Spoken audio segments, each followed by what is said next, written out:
Buon pomeriggio e bentrovati ad Anteprima Corner, un'anteprima corner che fa il punto intanto soprattutto su quella che è stata la giornata diciamo, tra ieri e chiaramente domenica anche in Lega Pro, e poi parleremo anche di Serie B. Ma intanto cominciamo con la Lega Pro, con la Serie C, con quello che è il momento certamente più difficile della stagione del Catania. Do il benvenuto e ben trovato ad Alessandro Vagliesindi.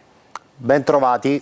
Allora Alessandro, vediamo intanto i risultati con la grafica, con il supporto della grafica, vediamo i risultati della 31esima giornata. Dunque insomma il campionato si avvia verso la conclusione, mancano 7 turni alla fine della regular season, poi ci sarà la lotteria dei playoff, poi ci sarà anche la coda dei playout. Ma vediamo come sono andate le cose, cominciando con la lettura dunque dei risultati acquisiti sul campo. Cosenza Altamura è finita 1-0, Altamura che è il prossimo avversario del Catania, poi il Cosenza è il nuovo avversario del Catania per la lotta al secondo posto. Esattamente. Salernitana Latina 2-1, Siracusa Giuliano 2-1, a Trapani il Crotone è passato per 4-1, mentre il Potenza si è imposto a Foggia per 1-0. Ha perso in casa il Sorrento contro il Benevento, che è una sorta di macchina praticamente inarrestabile.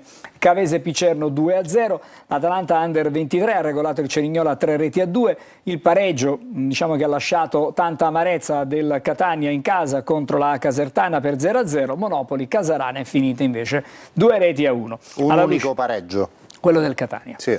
Allora, vediamo insieme la classifica che si è delineata dopo evidentemente questi risultati. 31 sono le giornate che abbiamo già in qualche modo seguito e commentato. Questa è la 31esima giornata. Vediamo, il Benevento 73 punti, ormai ha preso il largo, il Catania insegue a 61, meno 12 rispetto al primo posto, se pensiamo che fino a qualche settimana fa le due squadre viaggiavano praticamente alla appaiate. fine del girone d'andata. Esattamente. Poi Cosenza 56, come dicevi tu, è diventato il nuovo avversario del Catania per il secondo posto. La Salernitana 54, Crotone 51, Casertana 50, Monopoli 47 punti, Cerignola 45, Potenza 40 assieme al Casarano, che ha gli stessi punti anche dell'Altamura, quindi sono due squadre al confine con la zona playoff. Esattamente, le due squadre, Casarano e Altamura. Poi, anche se mi sa che quest'anno l'11ª partecipa ai playoff, perché la finale di Coppa Italia sarà tra due squadre del girone C. Adesso vedremo sì. Poi magari con più particolari. Torniamo alla classifica e vediamo cosa succede. L'Atalanta Under 23 a 38 punti, la Cavesa a 34, il Sorrento a 33, il Latina a 32. Qui comincia la zona diciamo calda, quella difficile. Il Picerno a 31, Giuliano 28, Siracusa 24, Trapani 23 punti per effetto del meno 5 che ha incassato, e siamo a dunque 20 punti di penalizzazione per il Trapani nel corso della stagione. Ha evitato l'esclusione, anche se dobbiamo dire forse c'è anche un altro deferimento che verrà discusso nelle prossime settimane. E chiudiamo con la classifica, fanalino di coda in questo momento. Torniamo un attimo, il Foggia a 22 punti. Insomma, la situazione è piuttosto complicata. Diciamo anche che il Siracusa aspetta un'altra penalizzazione e si potrebbe complicare ulteriormente per la squadra di Marco Turati la permanenza tra i professionisti, in considerazione del fatto che ci si attende una penalizzazione che può variare da 2 a 6 punti. Torniamo un attimo sulla classifica, così magari facciamo una proiezione, perché certamente con altri 6 punti di penalizzazione il Siracusa scivolerebbe a 18 punti. Anche se è la squadra più viva del lotto delle pericolanti in questo momento, paradossalmente. Sta facendo veramente molto bene. Il Trapani, abbiamo visto, è penultimo in classifica, 23 punti e adesso bisognerà capire cosa succede, perché nelle ultime 8 partite ha rimediato 7 sconfitte la squadra di Aronica. E il Picerno oggi ha cambiato di nuovo allenatore, esonerato Bertotto e torna De Luca in panchina, quindi anche lì è una situazione abbastanza difficile.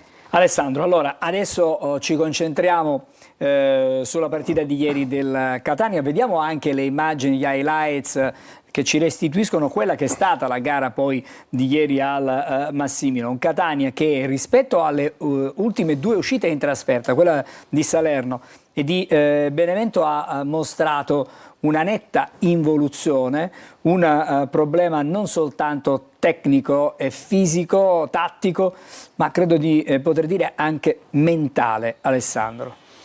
Angelo, credo che questo sia il momento più complicato della stagione per il Catania, perché non riesce proprio a decollare sul piano del gioco. Queste sono le immagini che vedevamo, erano riferite alla partita con il Benevento. È una squadra che ha delle enormi difficoltà a finalizzare l'azione, ed è una serie, su questo punto ci sono una serie di concause. La faccia più bella di questo Catania l'abbiamo vista nel girone d'andata, quando secondo me la condizione atletica era massimale, e quando quindi questo gioco molto fisico, un gioco di predominio fisico, di annessione territoriale da un punto di vista fisico, riusciva a esaltare le caratteristiche dei singoli. Alessandro, abbiamo visto la conclusione di Miceli, sì, che è stato l'uomo più pericoloso ieri, mi pare di poter dire. E questo la dice tutta. Quando questa condizione atletica è andata inevitabilmente a diminuire, perché comunque hanno giocato nei ruoli chiave sempre gli stessi interpreti, è chiaro che il Catania non ha più avuto quello spunto in grado di sfruttare un predominio territoriale che anche ieri in qualche modo si è visto, ma è stato sterile.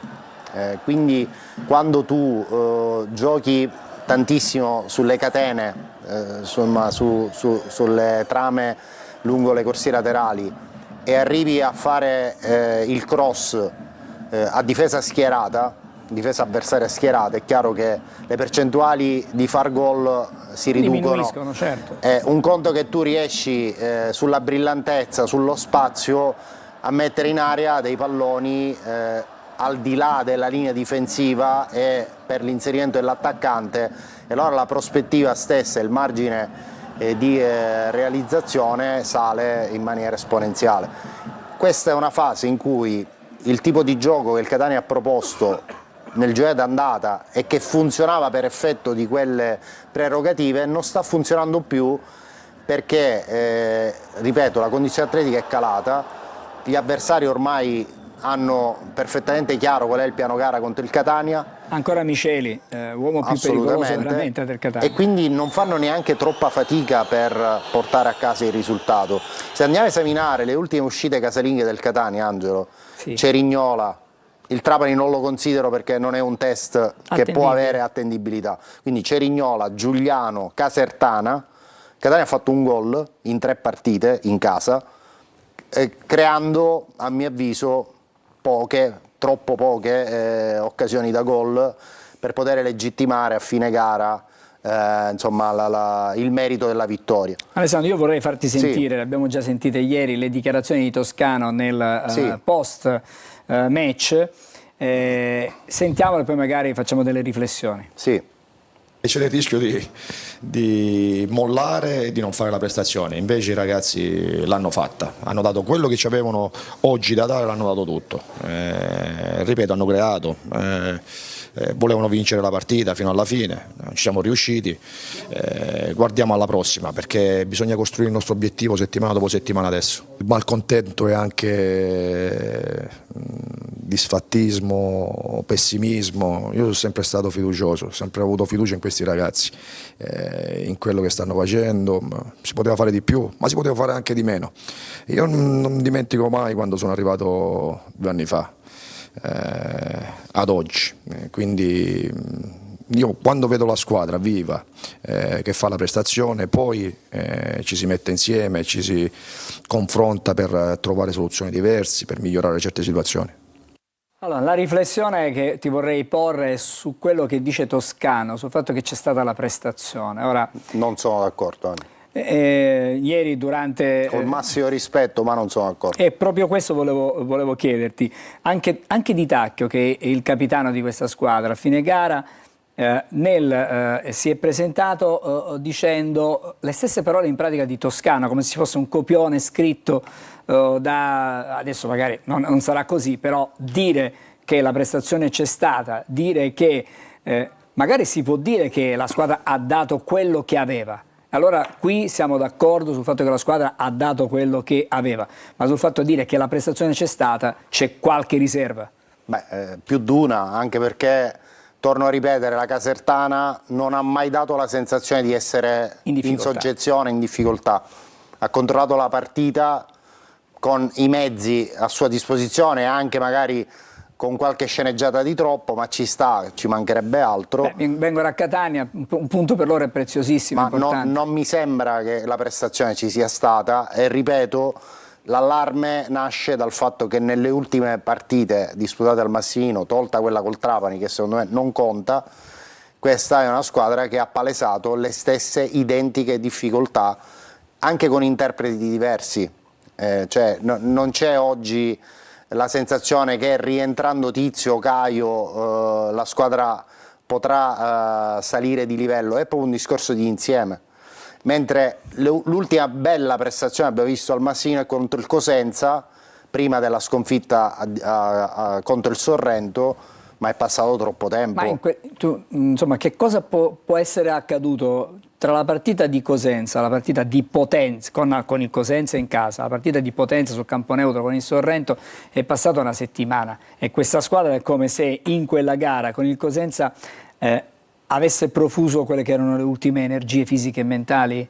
È iniziato una fase di flessione fisica, ripeto, e contemporaneamente una flessione mentale dettata dal contraccolpo di avere la percezione che il primo posto stava sfuggendo, come poi effettivamente è sfuggito.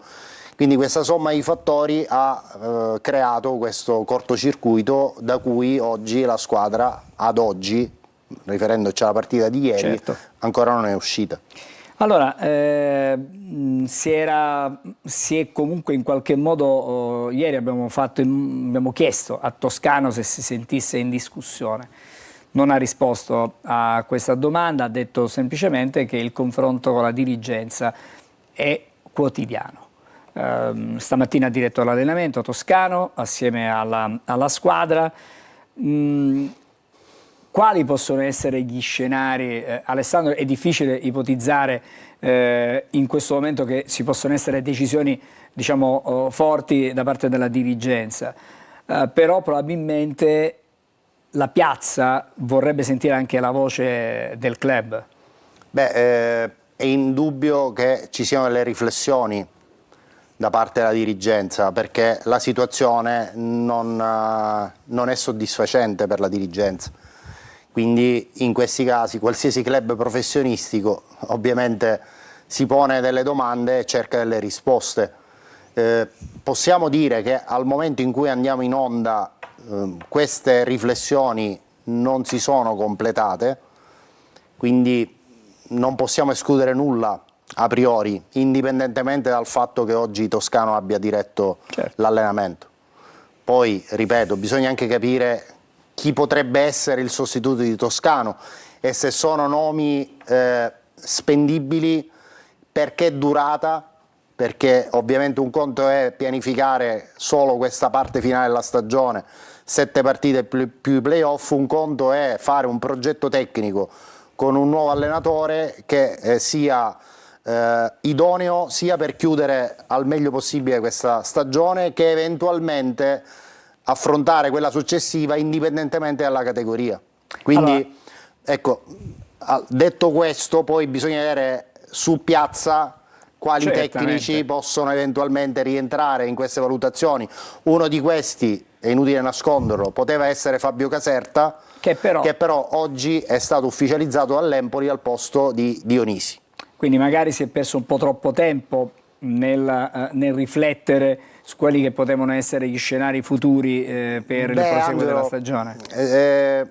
Può essere una considerazione pertinente. Dall'altro lato devi anche renderti conto di quello che è diciamo lo spessore in questo momento del gruppo, cioè se c'è un gruppo ancora coeso, compatto, che non dà segni di sfilacciamento, oppure se c'è un processo di disgregazione all'interno del gruppo che in quel caso ti impone un cambiamento repentino.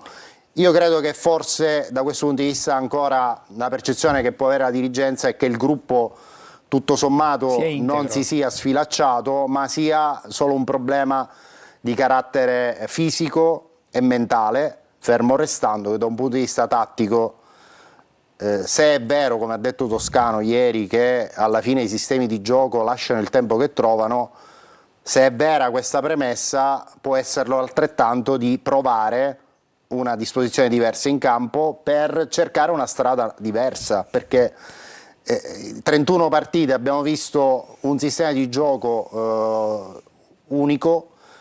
Non sappiamo se questa squadra, faccio un esempio, giocando con la difesa a 4, abbassando Casasola e mettendo o 3 attaccanti o 3 trequartisti alla punta, magari ti può dare anche delle evidenze diverse, perché il problema, Angelo, che questo trend che dichiara flessione può condizionare l'approccio ai playoff, certo. Perché tu mi insegni che la squadra che arriva ai playoff con un morale non al meglio rischia di pagare dazio subito, certo. Viceversa una squadra che ha chiuso la stagione regolare con una fase di ascesa può diventare la mina vagante dei playoff, quindi questo è un aspetto secondo me che non va trascurato. Alessandro, ti chiedo di restare ancora con noi, facciamo una breve sosta, poi vediamo, e tornando alla partita, il top del match, faremo ulteriori considerazioni sul Catania e vi aspettiamo fra pochissimo.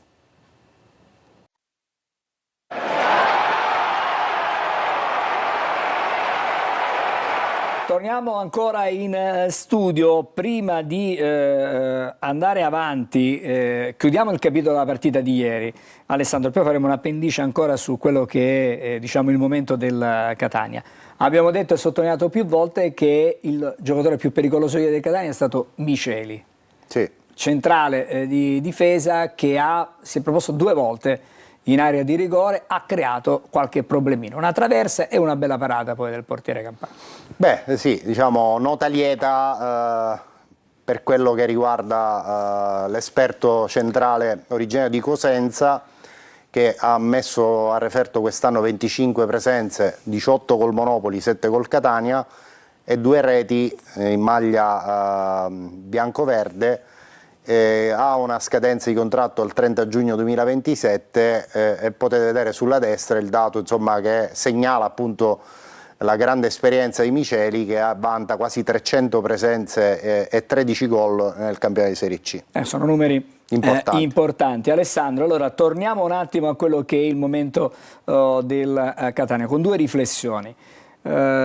Speriamo che si possa comunque raggiungere questo secondo posto in casa Catania, perché questo ormai è l'obiettivo minimo della stagione, ma la prospettiva del secondo posto con i playoff da giocare, con una squadra che ha una difficoltà veramente piuttosto seria e concreta in fase realizzativa. Va bene il primo turno, quando avrai ancora la possibilità di poter contare sulla doppia sfida, sul miglior piazzamento in campionato, ma quando si andrà alla Final Four, si azzerano tutte le prerogative delle seconde classificate e là diventa complicato. E là chiaramente va in Serie B chi fa più gol.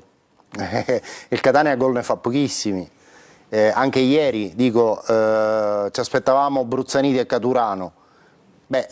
Hanno palesato le stesse difficoltà che hanno palesato in precedenza Rolfini e Jimenez, piuttosto che Forte e D'Ausilio, cioè alla fine la sommatoria di tutti i giocatori offensivi del Catania dà sempre la stessa risposta, quindi è evidente, e lo ribadisco, che è auspicabile che si tenti un'altra strada, un altro percorso di carattere tattico per vedere se magari le caratteristiche dei giocatori possono venire meglio esaltate da questo cambiamento tattico. Quindi, perché comunque, ripeto, quello che ci ha raccontato il campionato nel giorno di ritorno del Catania è che c'è una difficoltà oggettiva a buttare la palla dentro, ma non per calo di forma dei singoli attaccanti, ma proprio per l'insieme dell'espressione di gioco che, ripeto, offre una manovra sterile,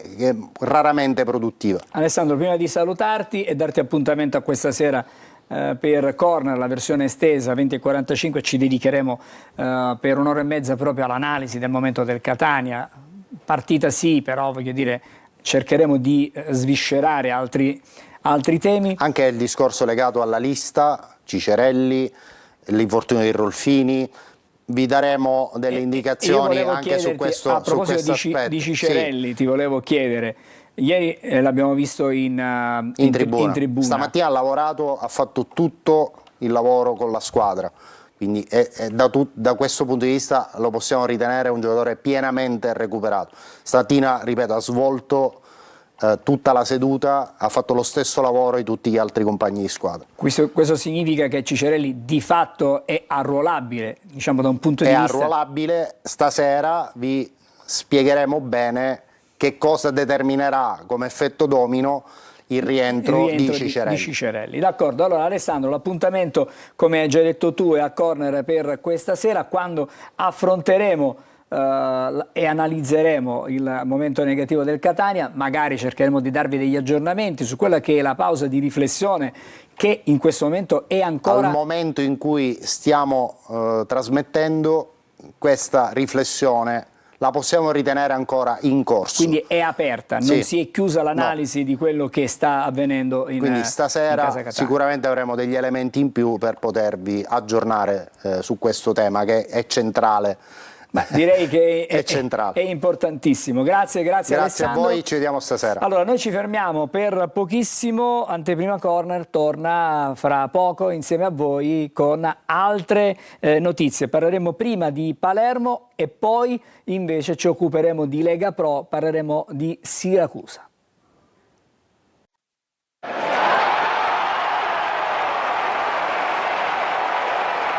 Tornati in studio per Anteprima Corner, adesso parliamo di Palermo perché la squadra di Inzaghi ha centrato un importante successo in trasferta nell'ultimo di campionato contro la Carrarese.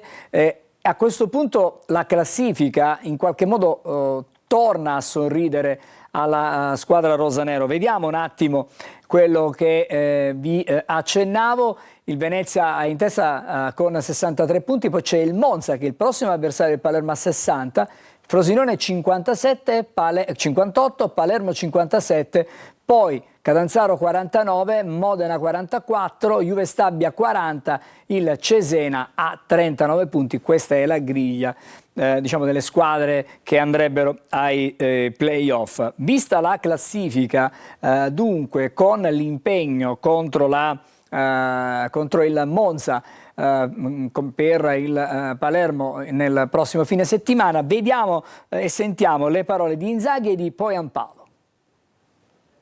A sé, l'importante oggi che conta è aver portato a casa il risultato, 3 punti, aver accorciato la classifica, aver vinto anche una partita non delle migliori ma di grande sofferenza da squadra, e questo è un bel messaggio per lo scontro di sabato. Sì, ma noi dobbiamo continuare su questa strada, è una partita che qualsiasi giocatore vorrebbe giocare, ci siamo avvicinati sensibilmente, adesso siamo tutti dentro, dobbiamo andare a fare una grande gara. Prossima sabato arriva una grande partita contro Monza, noi sei 3 punti da dietro, aspettiamo una step avanti per tutti, non solo per tutte le squadre ma anche io, anche di tutti i staff. Allora, queste dunque le riflessioni di Inzaghi e di Poyampalo per il momento del Palermo. Oggi non abbiamo collegamento con Marco Gullà, che ritroveremo comunque già lunedì in questo spazio, e ci racconterà proprio il nostro Marco Gullà le vicende del Palermo nei nostri telegiornali. Adesso torniamo invece a occuparci di Lega Pro, perché partirei dal Trapani e poi andrei a Siracusa. Non abbiamo Franco Camarasana in collegamento da Trapani, però con gli highlights di Trapani Crotone parliamo proprio di quello che è il momento che sta vivendo la formazione granata. Sul campo la squadra di Aronica ormai non riesce a ritrovarsi, è arrivata la settima sconfitta in 8 gare per la formazione granata, che però nella giornata di ieri ha subito l'ennesima penalizzazione. I punti adesso sono 20 quelli che hanno fatto precipitare la formazione del Trapani al penultimo posto in classifica. Ha scongiurato però la squadra granata l'esclusione dal campionato, e questo indubbiamente fa ancora sperare in chiave play out, in chiave salvezza, una salvezza che è comunque sempre nella testa del Siracusa. È per questo che vado adesso a collegarmi con il nostro Marco Petrolito. Buon pomeriggio. Buon pomeriggio Marco. Sono due reazioni diverse, quella del Trapani e quella del Siracusa. Il Trapani certamente vive una situazione più complicata del Siracusa, perché ha rischiato e rischia sempre l'esclusione dal campionato di Serie C di quest'anno. Il Siracusa invece ha una spada di Damocle, dopo essere stato penalizzato di 6 punti, che arrivi un'altra penalizzazione altrettanto pesante. Si parla di 2, massimo 6 punti. La squadra di Turati però resiste e continua comunque imperterrita a rispondere, a dare risposte sul campo, al di là di quelli che sono poi i giudizi su quello che sta facendo la società, al di là di quello che è il momento societario e il rischio concreto di precipitare davvero in fondo alla classifica. Sì, buon pomeriggio Angelo, dici bene, azzurri che sono attesi da un'altra penalizzazione, così come probabilmente lo sarà il Trapani, ma che comunque possono beneficiare, ecco, di quanto è accaduto proprio ieri al Trapani, diciamo una sorta di avvicendamento in classifica, perché il Siracusa ha superato proprio il Trapani, adesso è il testultimo, dunque la squadra può comunque tornare a sperare, anche perché comunque sono arrivati 7 punti nelle ultime 3 partite, come dicevi appunto gli azzurri continuano a regalare emozioni dopo la fase di riassestamento legata all'innesto di nuovi giocatori. Genoa finalmente sembra aver trovato la giusta quadratura, che ha permesso alla squadra di battere in rimonta anche il Giuliano, diretta rivale alla corsa salvezza, e di ottenere così, come dicevo, il 7° punto nelle ultime 3 partite, che comunque non va a cancellare del tutto la preoccupazione legata alla seconda penalizzazione che è in arrivo. Di certo è che comunque se la squadra continuerà ad esprimersi a questi livelli come sta facendo, le cose per il Siracusa possono solo migliorare. La speranza di raggiungere almeno i play-out non sembra più un miraggio come qualche settimana fa.